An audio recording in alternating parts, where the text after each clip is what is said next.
আগারগাঁওয়ে Bangladesh film archive মিলনায়তনে মায়ের ডাক প্রামাণ্য চলচ্চিত্রের উদ্বোধনীতে কথা বলছেন স্থানীয় সরকার মন্ত্রী মির্জা ফখরুল ইসলাম আলমগীর।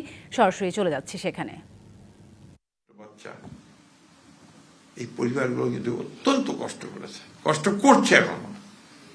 তাই আমার মনে হয় যে আমাদের ফোকাসটা এখন হওয়া উচিত, আগে পরিবারগুলোকে বাঁচাতে হবে, তাদের সন্তানদেরকে শিক্ষিত করতে হবে, তাদেরকে উপযোগী করে তুলতে হবে।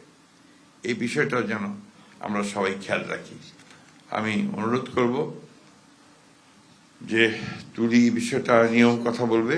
আমরা বলছি, আমি বললাম যে আমি আজকে গিয়ে চিঠি লিখব এবং আশা করি আমাদের মাননীয় প্রধানমন্ত্রী, যিনি আমাদের এই আন্দোলন সংগ্রামের আরেকজন প্রতীক, তিনি এই বিষয়টাকে অত্যন্ত গুরুত্ব সহকারে দেখবেন।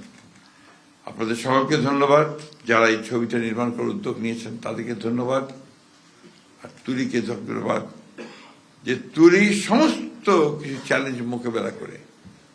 আরেকটা দুঃখ আছে আমার, তুলি নির্বাচনে দাঁড়িয়েছিল, তুলি নির্বাচিত হতে পারেনি। আমি মনে করি এই কষ্ট, এই দুঃখ আমরা রাখবো কোথায়, কোথায় রাখবো?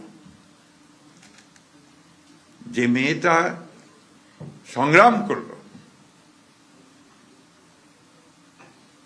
তাকে আমরা নির্বাচিত করতে পারলাম। এবার নগদে পাচ্ছেন হেলিকপ্টার অফার, তাই কেনাকাটার পেমেন্ট নগদে করুন আর বুঝে নিন ২০০০ টাকারও বেশি ক্যাশব্যাক সহ হেলিকপ্টার রাইড। পেমেন্ট শুরু করুন আজই।